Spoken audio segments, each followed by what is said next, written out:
à tous et bienvenue pour cette nouvelle vidéo qui va vous présenter mon bilan du mois de novembre. Alors j'ai dû changer de décor parce que là il est 11 h du matin et que dans ma chambre il fait nuit. Je suis obligée d'allumer la lumière pour que vous voyez quelque chose. Donc voilà, j'espère que la luminosité ici sera quand même nettement meilleure.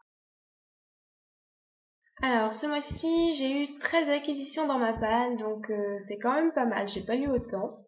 2 livres de cuisine offerts par Marly. L'empreinte du démon, donc le tome 4 de Cyanime de Patricia Bridge, publié aux éditions Milady. Survivre avec les loups de Micha Defonsca, publié aux éditions Pocket. Le magasin des suicides de Jean Telet, publié aux éditions Pocket.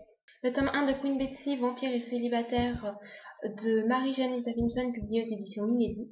Le tome 1 du Prince des Brumes, donc Le Prince des Brumes de Cyriane Delange, publié aux éditions Voyelles. Mindfuck de Fanny Viljoen, publié aux éditions Originals Book dans leur collection Borderline, donc que m'a offert Marly. Le parfum de la pluie de Liu Tenchi, publié en auto-édition que m'a offert Marly. Le tome 2 de Apocalypsis, Cavalier Rouge, Edo, donc de Elie Serian, publié aux éditions Le Nouvel Angle, que m'a offert Marly.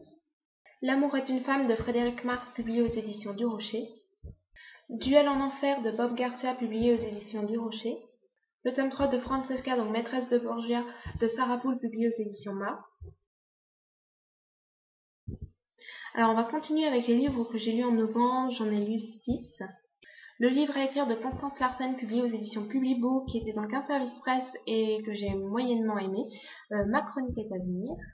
Bienvenue en Orlande de Véronique Sels, publié aux éditions Genèse, donc qui était un livre reçu par Babelio, très étrange mais qui m'a plutôt satisfaite. Donc vous pouvez retrouver ma chronique sur mon blog, je vous mets le lien dans la barre d'informations.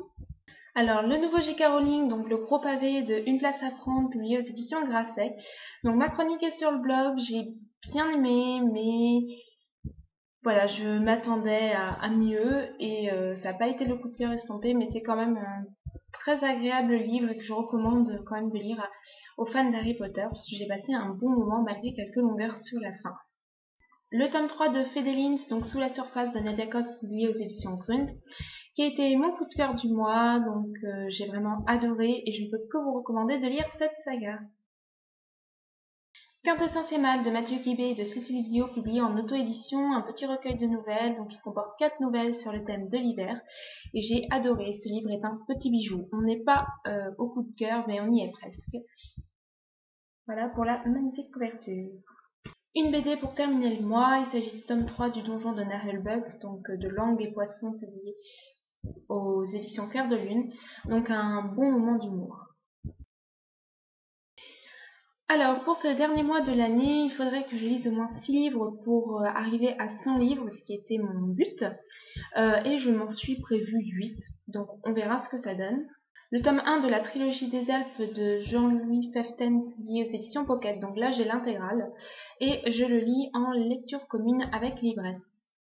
Le défi des druides, donc de Evelyne Chrysopélène, publié aux éditions Gallimard dans la collection Folio Junior, qui était le choix du Chapelier Fou de novembre, que je n'ai pas eu le temps de lire.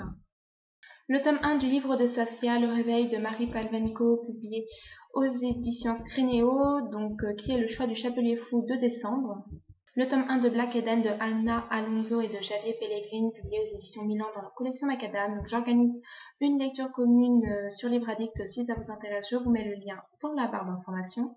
Le tome 1 de Divergent de Véronique Roth, publié aux éditions Nathan, donc qui est mon choix pour le challenge Pala 2 donc je fais avec Arcaléa.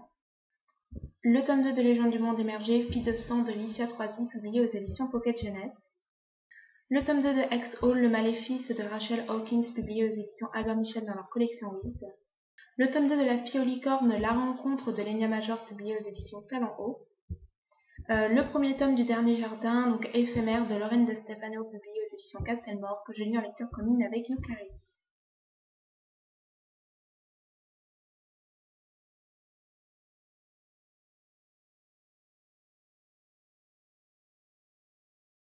Donc voilà, j'espère avoir le temps de tout lire et de passer un bon moment lecture, d'avoir des coups de cœur.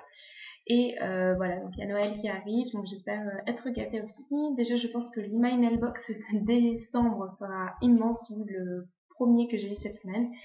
Donc voilà, je vous fais à tous de gros bisous et on se retrouve eh bien dimanche pour la vidéo du dimanche. Bisous bisous.